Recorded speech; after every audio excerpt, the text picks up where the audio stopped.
الحمد لله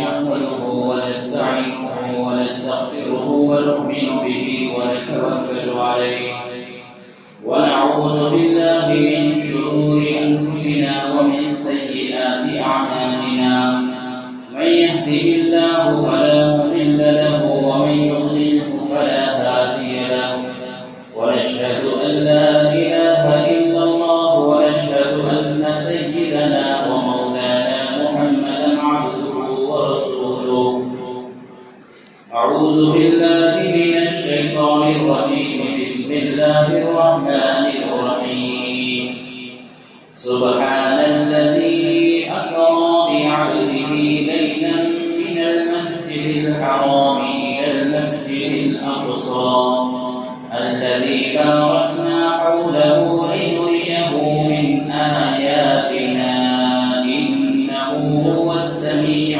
البصير رب اشرح لي صدري ويسر لي أمري واحلل عقدة من لساني يفقهوا قولي سبحانك لا علم لنا إلا ما علمتنا إنك أنت العليم الحكيم صدق الله العظيم وبلغنا رسوله النبي الأمين الكريم ونحن على ذلك لمن الشاهدين والشاكرين والحمد لله رب العالمين.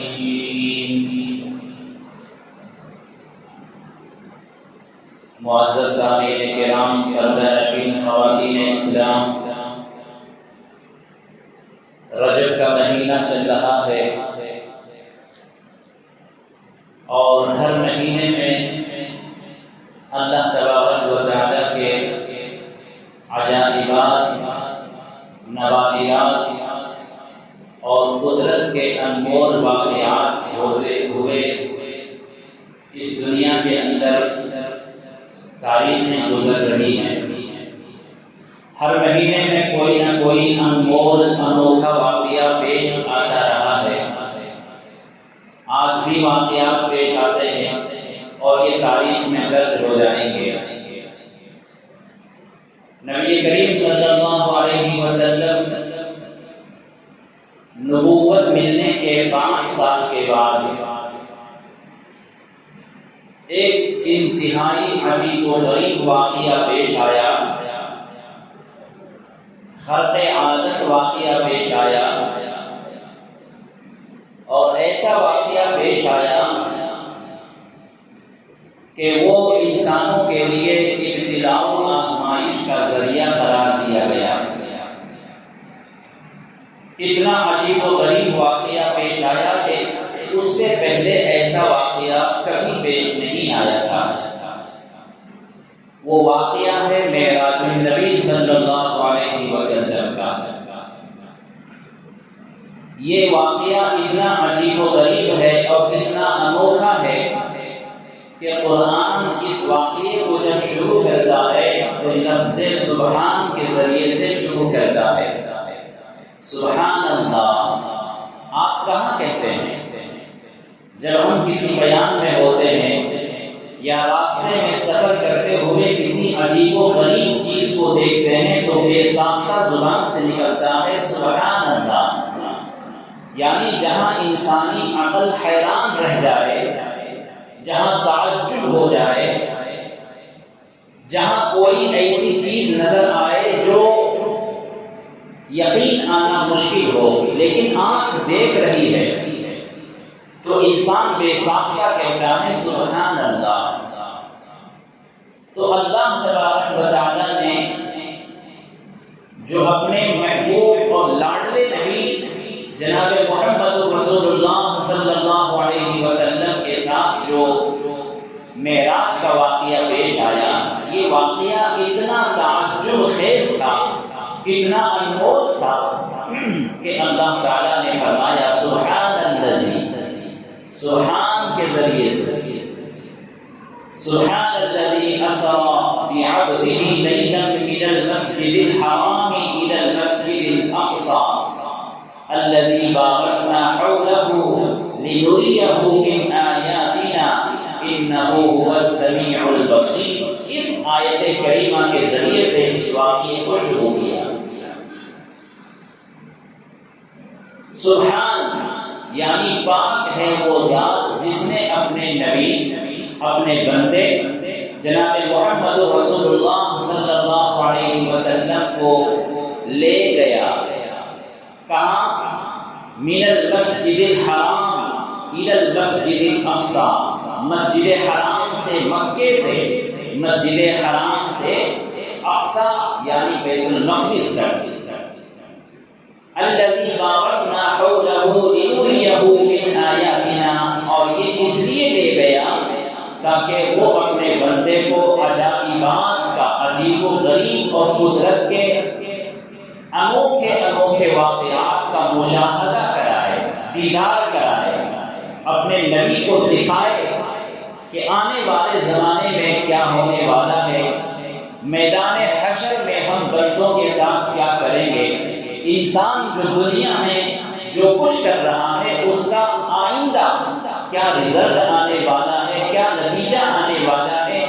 اللہ تبارک و تعالیٰ اپنے بندے کو یہ ساری چیزیں دکھانے کے لیے، بتانے کے لیے معراج میں بلایا. تو اس آیت کریمہ کے تحت آج ہماری بات ہو رہی ہے. میں کچھ ایسی باتیں آپ کے سامنے عرض کرتا ہوں جس سے ہمارے ذہن و دماغ میں اس واقعے کی صداقت کے سلسلے میں کوئی شک و شبہ نہ رہے. ورنہ مادیات سے لبریز اس زمانے میں لوگ دنیاوی چیزوں کو تو فوراً مان لیتے ہیں، سائنسدانوں کی ریسرچ کو، اس کی تحقیق کو فوراً مان لیتے ہیں، لیکن دین کی باتیں اگر کہی جائیں تو پھر وہ دل کے اندر اترتا نہیں ہے، وہ باتیں اترتی نہیں ہیں، اور اسے یہ سمجھتے ہیں کہ یہ تو کتاب کی بات ہے، علماء واقعات بیان کرتے ہیں، یہ علماء کی بات ہے. اس لیے میں آپ کے سامنے بتاتا ہوں، اللہ تبارک و تعالیٰ نے اپنے نبی جناب محمد رسول اللہ صلی اللہ علیہ وسلم کو معراج میں بلایا. معراج یہ کب ہوئی ہے، اس بارے میں علماء کی دو رائے ہے. کچھ لوگ کچھ کہتے ہیں، کچھ لوگ کچھ کہتے ہیں، لیکن اکثر علماء یہ فرماتے ہیں کہ معراج نبی کریم صلی اللہ علیہ وسلم کے نبوت ملنے کے 5 سال کے بعد ہوئی ہے. اور بعض لوگ کہتے ہیں کہ یہ ہجرت سے 1 سال پہلے ہوئی ہے معراج.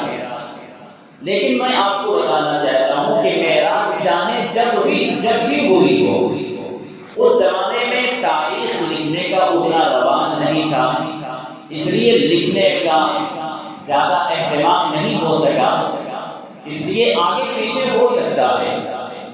جیسے مثال کے طور پر اگر آپ سے کوئی پوچھے کہ آپ کی پیدائش کب ہوئی، آپ کا ڈیٹ آف برتھ کیا ہے، تو آپ کہتے ہیں سن 1984 یا 85، ایسا آپ بولتے ہیں. 2 باتیں آپ نے کہی، 1984 یا 85، تو اس میں آپ کی پیدائش میں کوئی شک ہوا؟ آپ کے ڈیٹ آف برتھ کے 2 بتانے سے، یعنی 84 میں یا 85 میں آپ کی پیدائش ہوئی ہے، اس میں کنفیوژن ہو رہا ہے، لیکن پیدائش میں کوئی شک ہے؟ آپ کی شادی کی تاریخ میں کنفیوژن ہوتا ہے کہ میں 1970 میں میرا نکاح ہوا ہے یا 1975 میں میرا نکاح ہوا ہے. 2 باتیں آپ نے کہی، لیکن آپ کی شادی ہونے میں کوئی شک تو نہیں ہے نا.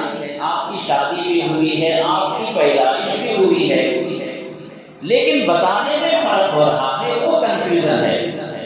تو بس اسی طرح نبی کریم صلی اللہ علیہ وسلم کو معراج ہوئی ہے، لیکن کب ہوئی اس میں اختلاف ہو گیا، کنفیوژن ہو گیا، لکھنے والوں سے غلطی ہوئی ہے، لیکن معراج کے واقعے میں کوئی شک شبہ نہیں ہے.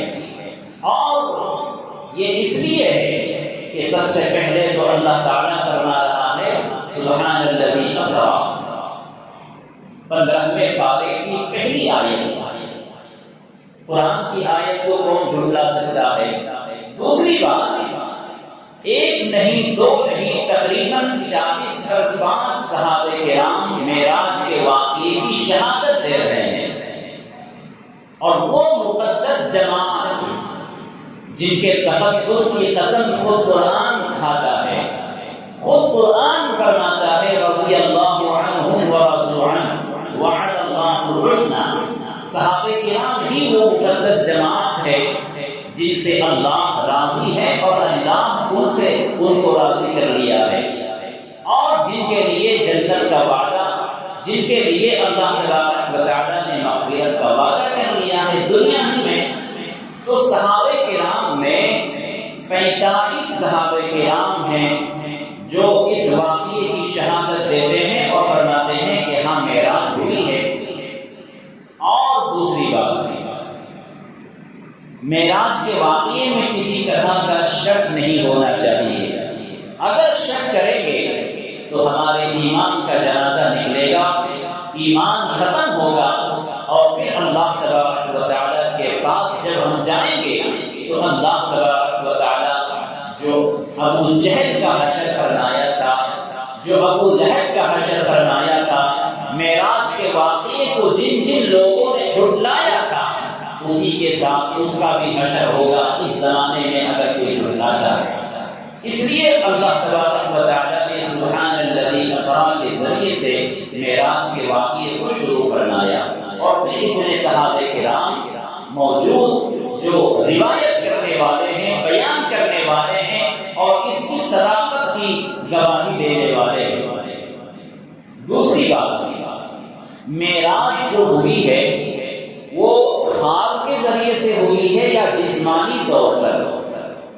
یعنی آپ جسم کے ساتھ معراج میں تشریف لے گئے ساتوں آسمان کے اوپر، یا آپ سوئے رہے اور آپ کو خواب میں وہ بشارت میں سارا سفر طے ہوا ہے؟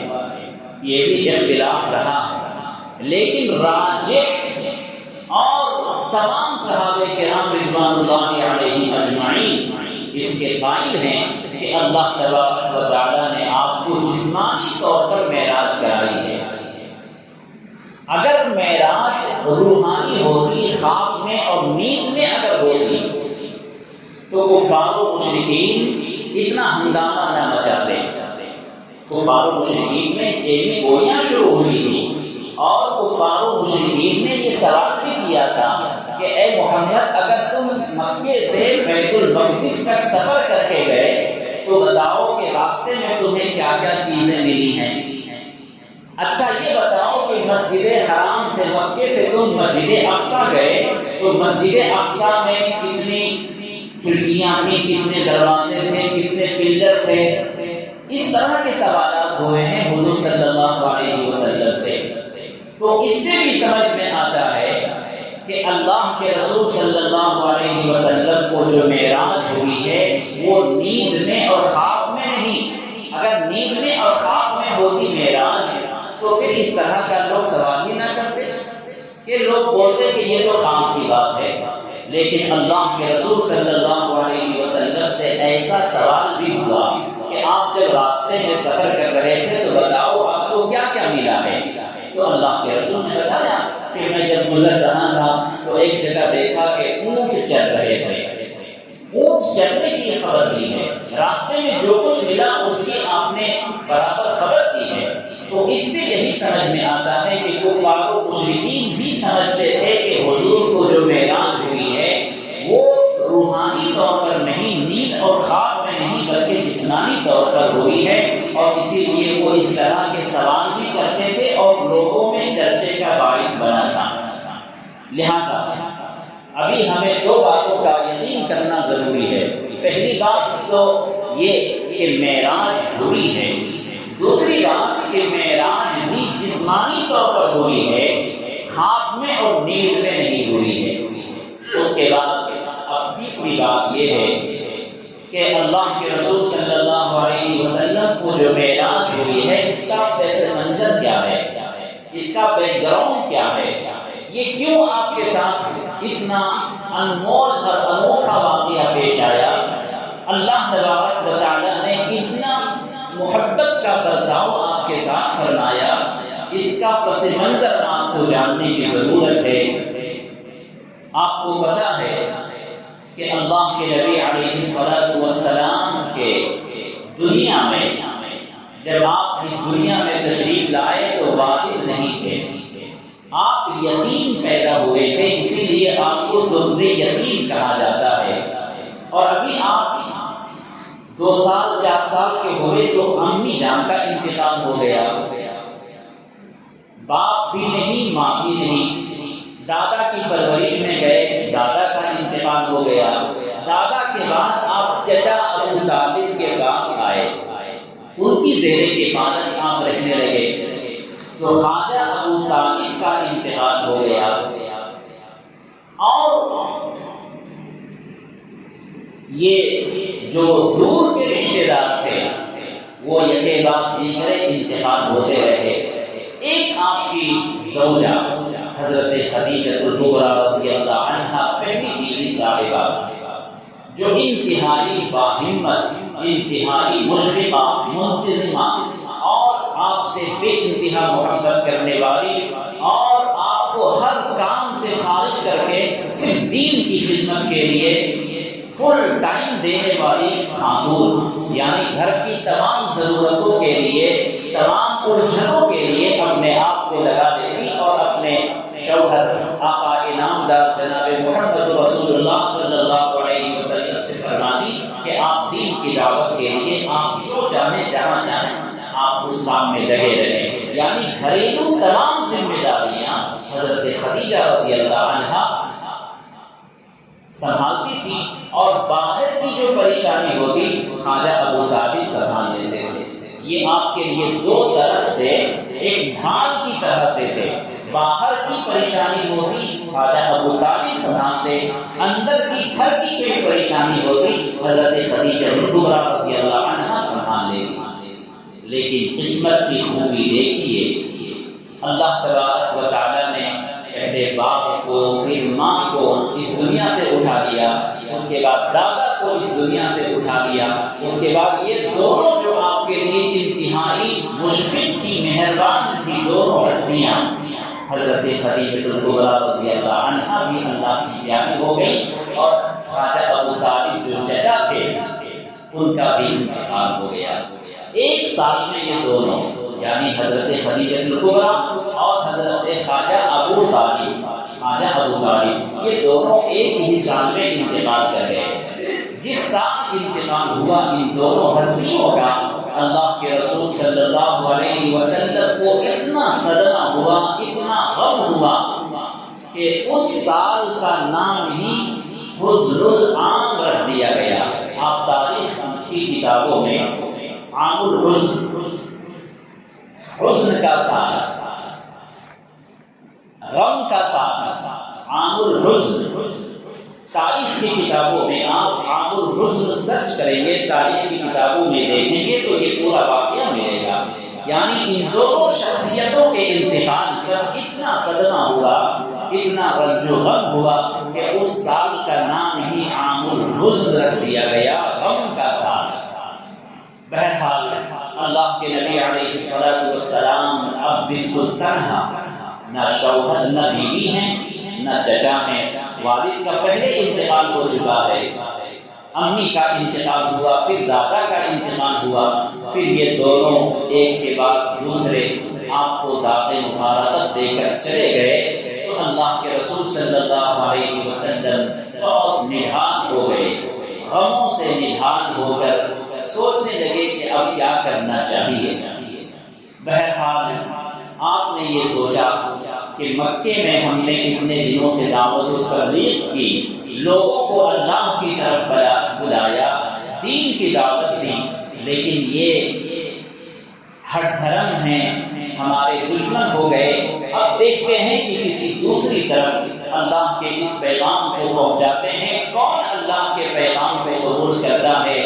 اور آپ نے ایک اپنے غلام، اپنے دوسرے صحابی حضرت زید بن حارثہ رضی اللہ عنہ کو ساتھ لیا اور طائف کے مقام کی طرف آپ نے سفر کا ارادہ کیا۔ طائف آج بھی موجود ہے۔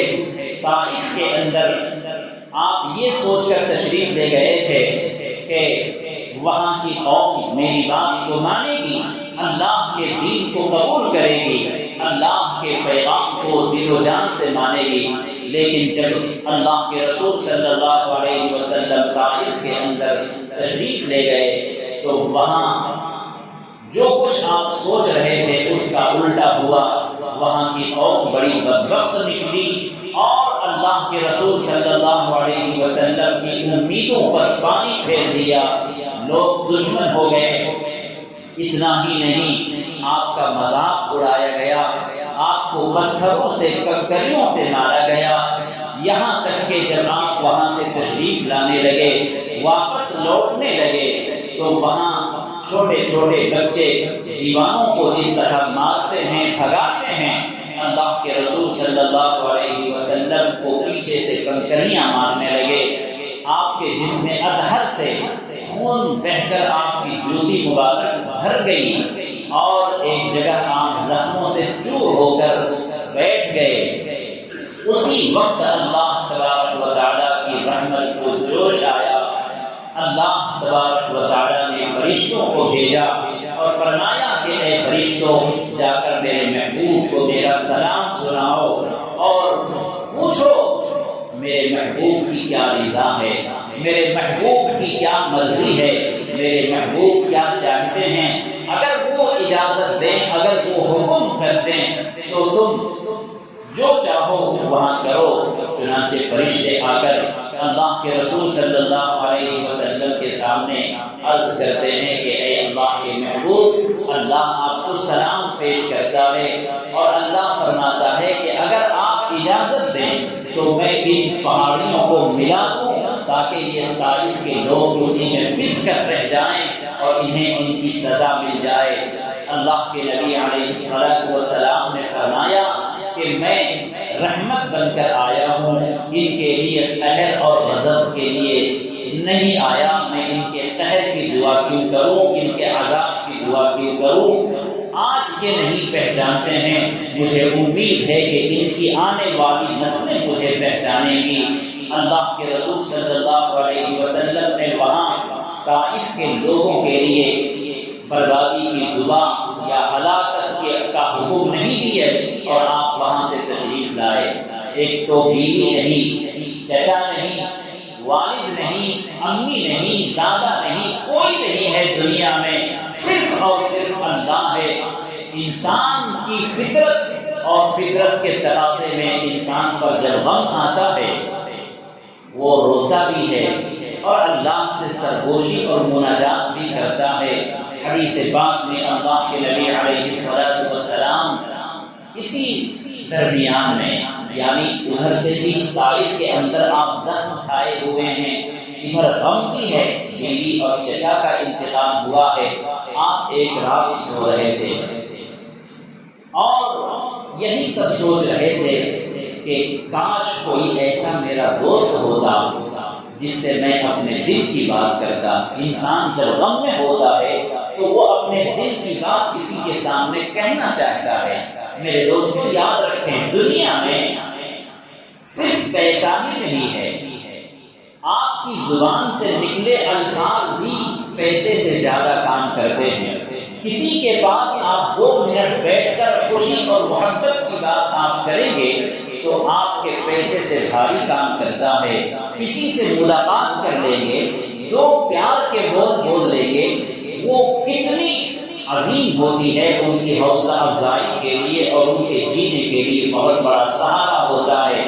اللہ کے نبی علیہ الصلوۃ والسلام یہی فرما رہے تھے کہ کاش کوئی میرا ایسا غمگسار ہوتا جن سے میں اپنے دل کی بات کہتا، میں اپنے غم کو ہلکا کرتا۔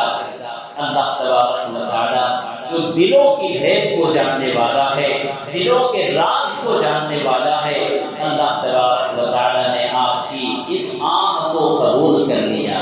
آپ کی اس مناجات کو قبول کر لیا، آپ کی اس سرگوشی کو قبول کر لیا، اور اللہ تبارک و تعالیٰ نے آپ کے لیے معراج میں بلانے کا انتظام فرمایا، اور ایسا انتظام کہ دنیا حیران ہے، قیامت تک آنے والی تاریخیں گواہ بنے گی کہ ایسا انمول واقعہ، ایسا انتظام اللہ تبارک و تعالیٰ نے نہ کسی نبی کے لیے فرمایا، نہ آئندہ کسی کے لیے ایسا انتظام ہو سکتا ہے۔ اللہ تبارک و تعالیٰ نے اپنے نبی کو معراج عطا فرما کر دنیا کو یہ بتا دیا، اور اس وقت کے کفار و مشرکین کو یہ بتا دیا کہ کم بختو، تم میرے نبی کے مقام کو کیا سمجھتے ہو؟ عارضی طور پر تم میرے نبی کو دنیا میں پریشان کر سکتے ہو، عارضی طور پر تم میرے نبی کو پریشان کر کے ان کو نیچا دکھانے کی کوشش کر سکتے ہو، ناکام کوشش، لیکن میرے نزدیک میرے نبی کا کیا مقام ہے وہ دیکھ لو۔ چنانچہ اللہ کے نبی علیہ السلام کو معراج ہوئی، اور معراج میں وہاں تک تشریف لے گئے، وہاں تک تشریف لے گئے جہاں کوئی فرشتہ بھی نہیں پہنچ سکتا تھا۔ وہ کب واقعہ پیش آیا؟ مشہور روایت کے اعتبار سے، مشہور روایت کے مطابق رجب کی 27ویں شب کو یہ واقعہ پیش آیا۔ رجب کی 27، اس پر 7 تاریخ کی رات، یعنی جو اب رات گزری ہے اسی رات میں یہ واقعہ پیش آیا۔ اب میں آپ کے سامنے یہاں سبحان الذی اسرا، اسرا ڈکشنری کے اعتبار سے اسرا کہتے ہیں رات کے سفر کو، چونکہ یہ واقعہ رات میں پیش آیا تھا تو رات کے سفر کو اسرا کہتے ہیں۔ مسجد حرام سے مسجد اقصیٰ تک کا جو سفر ہوا ہے اس کو اسرا کہتے ہیں، اور مسجد اقصیٰ سے 7 آسمان کا جو سفر ہوا ہے اس کو معراج کہتے ہیں۔ معراج کا مطلب اوپر کی طرف جانا، سیڑھی کو بھی معراج کہتے ہیں، وہ اسی لیے کہ وہ سیڑھی ہمیں اوپر تک پہنچاتی ہے۔ تو مسجد حرام سے مسجد اقصیٰ کے سفر کو اسرا، اور مسجد اقصیٰ سے 7 آسمان کے سفر کو معراج ہے، اور کبھی کبھی دونوں کو معراج کہہ دیا جاتا ہے، یعنی معراج۔ تو معراج میں یہ اسرا بھی آ گیا۔ تو معراج اللہ کے نبی علیہ السلام کو جو نصیب ہوئی ہے وہ رجب کی 27ویں شب کو۔ اسرا کے معنی رات میں سفر کرنا، لیکن اللہ تعالیٰ نے سبحان الذی اسرا بعبدہ لیلا بھی فرمایا ہے، لیل کے معنی رات، تو اسرا کے معنی آتے ہیں رات میں سفر کرنا، تو اس میں رات میں سفر کرنا سمجھ میں آ رہا تھا، اس کے باوجود اللہ تعالیٰ نے لیلن فرمایا۔ تو مفسرین فرماتے ہیں کہ چونکہ لیلن میں لیلن نکرہ ہے، جو علماء ہیں وہ یہ سمجھتے ہیں کہ یہ نکرہ ہے جس کے معنی قلیل کے ہیں، یعنی پوری رات میں یہ سفر نہیں ہوا ہے، پوری رات میں یہ سفر نہیں ہوا، رات کے بہت کم وقت میں یہ سفر ہوا ہے، بہت تھوڑے وقت میں، یعنی ایسا نہیں کہ پوری رات میں یہ سفر جاری رہا، پوری رات نہیں بلکہ بہت تھوڑی رات میں یہ سفر شروع ہوا۔ بلکہ مشہور روایت کے اعتبار سے جب اللہ کے نبی علیہ السلام معراج میں تشریف لے گئے تو آپ جب سو رہے تھے تو بستر چھوڑ کر آپ گئے، اور جب آپ لوٹے تو بستر گرم تھا، دروازے کی کنڈی ہل رہی تھی، حرکت کر رہی تھی، تو اسی سے سمجھ میں آتا ہے کہ یہ رات کتنے کم وقت میں یہ سفر طے ہوا ہے، اور اتنے کم وقت میں آپ اللہ تبارک و تعالیٰ کے پاس تشریف لے گئے، 7 آسمان کی سیر کرائی، 7 آسمان پر اللہ کے نبیوں سے ملاقات ہوئی، ان سے بات چیت ہوئی، جنت و جہنم کا مشاہدہ ہوا، اور بے شمار عجائبات نوادرات کا آپ نے مشاہدہ فرمایا اتنے کم وقت میں۔ اچھا، انسان کی عقل ہے، حیران ہوگی ضرور، کیونکہ ہم نے دیکھا نہیں اور ہمارے دماغ میں ان کی بات آ نہیں سکتی، لیکن میں نے شروع میں جیسا کہ عرض کیا کہ ماننا پڑے گا، اور سائنس نے ان باتوں کو بہت آسان کر دیا ہے، ماننے میں کوئی ہمارے لیے بہانہ نہیں ہے، کوئی چارہ نہیں ہے۔ آپ مانتے ہیں معراج کے واقعے کو جو میں نے بیان کیا ابھی کہ رات کے بہت کم وقت میں یہ سفر طے ہوا ہے، تو آپ سوچیں گے کیسے ہو سکتا ہے؟ ہاں ہو رہا ہے۔ جب انسان کی بنائی ہوئی چیز کو آپ مان رہے ہیں، چنانچہ اللہ کے نبی علیہ الصلوۃ والسلام کے لیے معراج میں جو سفر کے لیے براق جو سفر کے لیے طے کیا گیا، جو سواری آپ کے لیے استعمال میں آئی ہے، اس کا نام ہے براق۔ براق یہ برق سے بنا ہے۔ برق کے معنی آتے ہیں بجلی۔ جو دنیا میں ہم بجلی استعمال کرتے ہیں، اس بجلی کی رفتار کتنی ہے؟ ہم مانتے ہیں، آپ بھی مانتے ہیں، بجلی کی رفتار 1 منٹ میں 1 کروڑ میل کا فاصلہ طے ہوتا ہے۔ بجلی جو پہنچتی ہے 1 منٹ میں 1 کروڑ میل پہنچتی ہے۔ 1 منٹ میں بجلی، انسان کی بنائی ہوئی چیز 1 منٹ میں 1 کروڑ میل کا فاصلہ کرتی ہے۔ آپ بھی مانتے ہیں، ہم بھی مانتے ہیں۔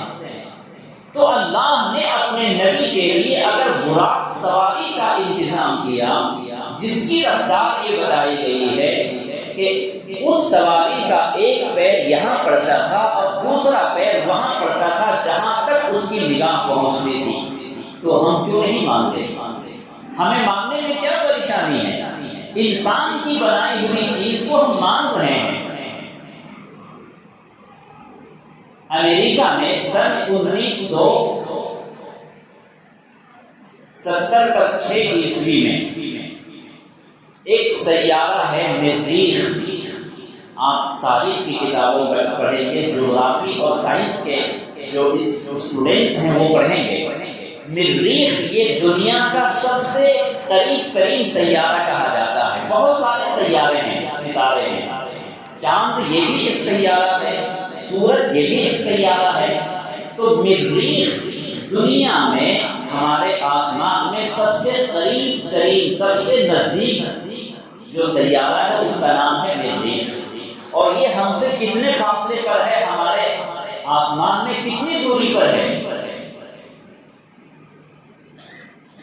اس کی مسافت جو بیان کی گئی ہے وہ 20 کروڑ 40 لاکھ میل کا فاصلہ ہے۔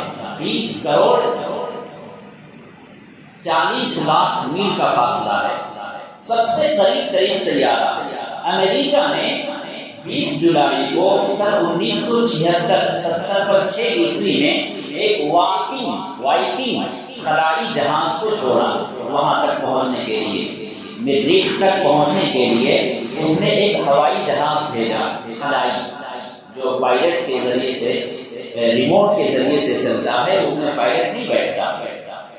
تو اس نے وہاں جا کر پہنچ کر جو میسج بھیجا ہے دنیا میں، 20 کروڑ 40 لاکھ میل کے فاصلے سے جب وہاں سے میسج آیا ہے تو 19 منٹ میں پہنچا ہے زمین پر۔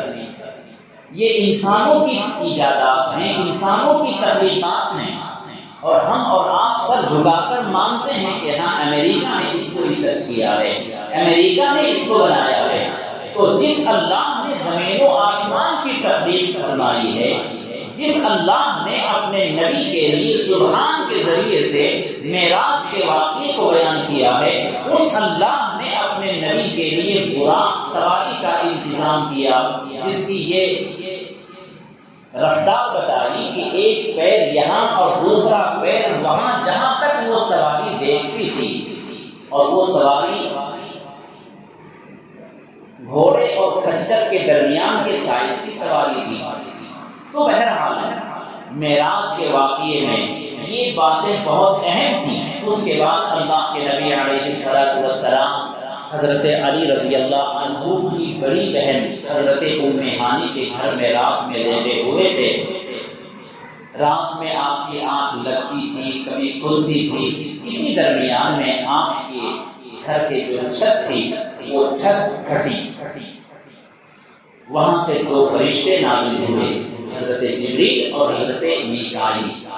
دونوں نے حضور صلی اللہ علیہ وسلم کو جگایا اور وہاں سے سیدھے مسجد حرام میں لے کر چلے گئے۔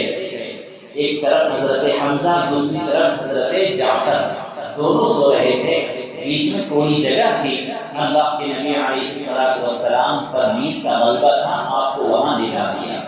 تھوڑی دیر کے بعد حضرت جبریل اور حضرت میکائیل نے آپ کے سینے مبارک کو شق کیا، آپ کے سینے مبارک کو چاک کیا، اور وہاں سے سینے مبارک سے قلب اطہر کو نکالا، آب زمزم سے سونے کے تشت میں قلب اطہر کو رکھا اور آب زمزم سے دھویا، اور دوسرے تشت میں جو علم و حکمت سے بھرا ہوا تھا سینے مبارک میں اس کو رکھا، پھر دل کو رکھا اور پیک کر دیا۔ اس کے بعد وہاں سے اللہ کے نبی علیہ السلام کو معراج کے لیے آپ کے لیے سفر کا انتظام ہوتا ہے، اور مسجد حرام سے مسجد اقصیٰ کے درمیان سفر طے ہوتا ہے۔ یہاں ایک بات، اللہ کے نبی علیہ السلام کے سینے مبارک کو کیوں شق کیا گیا، کیوں چیرا گیا، یہ ایک سوال آتا ہے۔ مفسرین فرماتے ہیں کہ چونکہ آپ کو ایک چھوٹی سی مثال دے کر سمجھانے کی کوشش کرتا ہوں کہ جیسے انسان کو کسی بلڈنگ میں آگ لگ گئی ہو تو فائر بریگیڈ والے جو آگ بجھانے کا جو عملہ ہوتا ہے وہ ہماری اور آپ کی طرح نہیں ہوتا، وہ اپنے مکمل انتظام کے ساتھ اس میں جاتا ہے تاکہ اسے آگ کا نقصان نہ ہو۔ سمندر میں غوطہ خور جو غوطہ لگانے والا ہوتا ہے وہ اپنا سارا انتظام کر کے جاتا ہے تاکہ وہاں پانی سے اس کو نقصان نہ ہو، یعنی پوری تیاری کے ساتھ کسی مہم پر بھیجا جاتا ہے۔ بس اسی طرح اللہ کے نبی علیہ السلام کو چونکہ معراج کا سفر کرنا تھا، ساتوں آسمان کی سیر کرتے ہوئے اللہ کے پاس پہنچنا تھا، راستے میں کیا کیا آپ دیکھتے تو ضرورت اس بات کی تھی کہ اللہ کے نبی علیہ السلام کو تیار کیا جاتا ہے، اس لیے آپ کے سینے مبارک کو چاک کیا گیا، علم و حکمت کے خزانے اس میں بھرے گئے اور آپ مکمل تیار ہو گئے سفر کرنے کے لیے۔ اللہ تعالیٰ نے اس طرح سے انتظام فرمایا۔ بہرحال میں یہ معراج کے جو شروع کی جو باتیں تھیں میں نے آپ کے سامنے عرض کر دی ہیں، یہاں ہمارے لیے کسی بھی طرح کی گنجائش نہیں ہے کہ ہم اس واقعے میں شک کریں۔ لِنُرِيَهُ مِنْ آیَاتِنَا، اللہ فرماتا ہے کہ میں نے اپنے نبی کو معراج اس لیے کرائی ہے تاکہ میں اپنی قدرت کے مشاہدات دکھاؤں۔ میری قدرت کیا ہے، میں آنے والے زمانے میں کیا بندوں کے ساتھ کرنے والا ہوں، کیا ان کا حشر ہوگا، کیسی جنت ہوگی، کیسی جہنم ہوگی، اس کا مشاہدہ کرانے کے لیے میں نے اپنے نبی کو معراج کرائی ہے۔ چنانچہ اللہ کے نبی علیہ السلام جب یہاں سے تشریف لے جانے لگے تو مسجد حرام سے مسجد اقصیٰ تک یہ زمینی سفر ہے، کیا کیا واقعہ پیش آیا وہ، اور مسجد اقصیٰ سے آسمان کا سفر، آسمانی سفر، یہ زمینی سفر، مسجد اقصیٰ سے آسمانی سفر، وہاں کیا ہوا ہے، ان ساری تفصیلات کو انشاءاللہ آئندہ جمعہ آپ کے سامنے بیان کی جائے گی۔ آپ سے گزارش ہے کہ وقت پر تشریف لائے تاکہ یہ واقعہ آپ سے مس نہ ہونے پائے اور نہ پھر سمجھنے میں دشواری ہوگی۔ اللہ تعالیٰ سے دعا ہے اللہ تعالیٰ ہمیں اس واقعے کی صداقت پر ایمان و یقین رکھنے کی توفیق عطا فرمائے۔ وآخر دعوانا ان الحمد للہ